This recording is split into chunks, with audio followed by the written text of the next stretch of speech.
अस्सलाम वालेकुम दोस्तों, आज का जो हमारा टॉपिक है वो है पॉलिटिशियंस आर आवर सर्वेंट। यानी जो पॉलिटिशियंस होते हैं ये हमें सर्व करने के लिए आते हैं, वो हमारे सर्वेंट होते हैं क्योंकि वो हमारे टैक्सेस से पेज ले रहे होते हैं। ये तमाम बातें मैं वैसे ही नहीं कह रहा, बल्कि सबूतों के साथ मैं इस चीज़ को प्रूफ भी करूँगा। हम इंडिया या पाकिस्तान के जो लोग हैं हम फॉलो करते हैं पार्लियामेंट्री फॉर्म ऑफ गवर्नमेंट। अब पार्लियामेंट्री फॉर्म ऑफ गवर्नमेंट ये होता है कि जिसमें तमाम इख्तियारात जो होते हैं वो होते हैं प्राइम मिनिस्टर के पास। जो पार्लियामेंट्री फॉर्म ऑफ गवर्नमेंट है वो एज हिमसेल्फ निकला है डेमोक्रेसी से।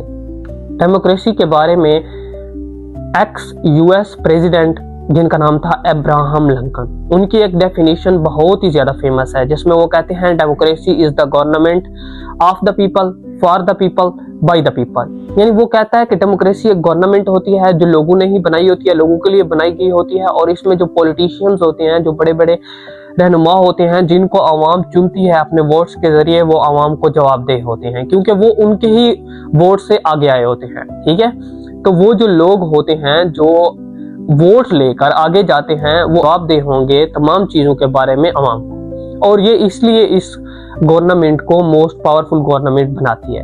लेकिन क्वेश्चन यहाँ पे ये पैदा होता है कि क्या हमारे पॉलिटिशियंस हैं, जो हमारे लीडर्स हैं जिन्हें हम चुनते हैं, वो हमें जवाबदेह हैं? हमें तो फ्रीडम ऑफ स्पीच ही नहीं है, हमें तो बात करने की आजादी ही नहीं है। हम किसी चीज पर बात करते हैं तो हमारा जो अंजाम होता है वो आप सब जानते हैं। इस पर मुझे एक बहुत फेमस कोट याद आता है कि silence is the enemy of freedom. अगर आप खामोश रहेंगे तो फ्रीडम नहीं आएगी, अगर आप अपने हकूक के लिए बात नहीं करेंगे तो फ्रीडम नहीं आएगी।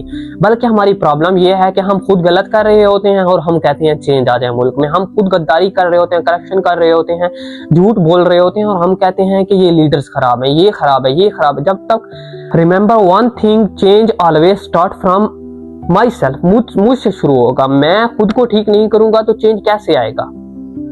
ठीक है, मुल्क बनता है लोगों से, लोग ठीक होंगे तो तब मुल्क ठीक होगा। Change always start from our self. खुद को ठीक करें तब मुल्क ठीक होगा, वन थिंग। ठीक है, और खामोश ना रहें बल्कि अपने हक के लिए बात करें। सेकंड थिंग इज कि हम जो लोग होते हैं ना, हम खुद को सर्वेंट समझ लेते हैं। किस तरह? लाइक एक मजदूर होता है, वो काम करने पे जाता है। मिसाल के तौर पर एक शख्स है, वो भट्ठे पे काम करने जाता है, वो भट्ठे पे काम करता है पूरा दिन, उसे सिर्फ सैलरी मिलती है। हालांकि काम करने वाला वो होता है, उसका जो मालिक होता है वो साइड पे बैठा होता है, आराम चारपाई पे, मंजी पे, कुर्सी पे बैठा होता है, वो कोई काम नहीं कर रहा होता। जो उसे प्रॉफिट जनरेट करके देने वाला होता है वो मजदूर होता है।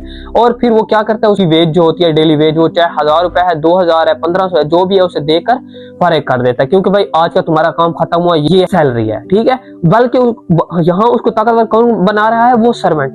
हम सर्वेंट नहीं है, यहाँ पर हम रूलर हैं। ठीक है, हमने उन पॉलिटिशियंस को बनाया है। हम डेमोक्रेसी फॉलो करते हैं तो हम अपने हकूक के लिए जवाबदेह हैं। वो जो पॉलिटिशियंस बैठे हुए हैं जो रूल कर रहे हैं हम पर, हालांकि रूल नहीं, politicians are selected or elected not to rule, they are selected or elected to serve the people। ये बात आप सब लोगों को पता होनी चाहिए। ठीक है, तो वो जो बैठ के हमको रूल कर रहे होते हैं उनका हम पर रूल करने का कोई वो हक नहीं है। वो हमसे वोट लेकर जाते हैं 5 साल के लिए, 3 साल के लिए, जितने साल के लिए भी जाते हैं। ठीक है, चाहे जो सिस्टम ऑफ गवर्नमेंट भी है, उनका काम होता है अवाम की खिदमत करना। ठीक है, और सेकंड थिंग इसके कल्ट ऑफ पर्सनैलिटी। हमेशा इसके हमारे पाकिस्तान की सबसे प्रॉब्लम बड़ी क्या है कि हम कल्ट ऑफ पर्सनैलिटी को फॉलो करते हैं। हम एक बंदे को देखते हैं, वो बंदा अच्छा होता है, हम उसके हवाले से पूरी पार्टी को वोट देते हैं।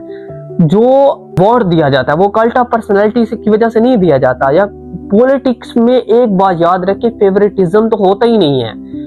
पॉलिटिक्स में आप मैनिफेस्टो देखते हो, आप उसकी जो पास्ट परफॉर्मेंस रही होती है कि पिछले वक्त अगर वो इलेक्ट हुआ था तो उसने क्या परफॉर्मेंस दी है, उसका मैनिफेस्टो क्या है कि वो क्या करेगा, उसने क्या क्या करना है, उसका मैनिफेस्टो पढ़ो, उसका बैक वाली परफॉर्मेंस देखो। हम ये नहीं देखते, हम एक बंदे के वादे देखते हैं, या हम कहते हैं यार इस 5 साल इसको मौका दिया था, इस 5 साल इसको दे देते हैं, इस 5 साल इसको दे देंगे। इससे हमारे हालात चेंज नहीं होंगे। हमने एक बंदे का मैनिफेस्टो देखना है, उसकी बैक में जो परफॉर्मेंस है कि वो अगर पीछे हुकूमत कर चुका है तो उसने हमें क्या परफॉर्मेंस करके दिखाई थी, ये देखकर हमने वोट देना है इन पॉलिटिशियंस को। और बाकी अगर हमारी नीड्स फुलफिल नहीं हो रही तो हमने क्वेश्चन करना है, we are questionable to them and they are answerable to us because we elected them. ठीक है। और एक बात का आपको पता होना चाहिए कि ट्रू लीडरशिप मींस ह्यूमैनिटी, यानी ट्रू लीडरशिप का मतलब होता है इंसानियत। इस पर मुझे इस्लाम के खलीफा हजरत उमर बिन अल खत्ताब रज़ियल्लाहु ताला अन्हु का एक कौल याद आ रहा है, एक बात याद आ रही है। वो कहते हैं कि अगर दरिया फुरात के किनारे पर एक कुत्ता भी प्यासा मर गया तो उसका आंसरेबल उमर होगा। ठीक है, उमर बिन खत्ताब होगा अल्लाह पाक के सामने।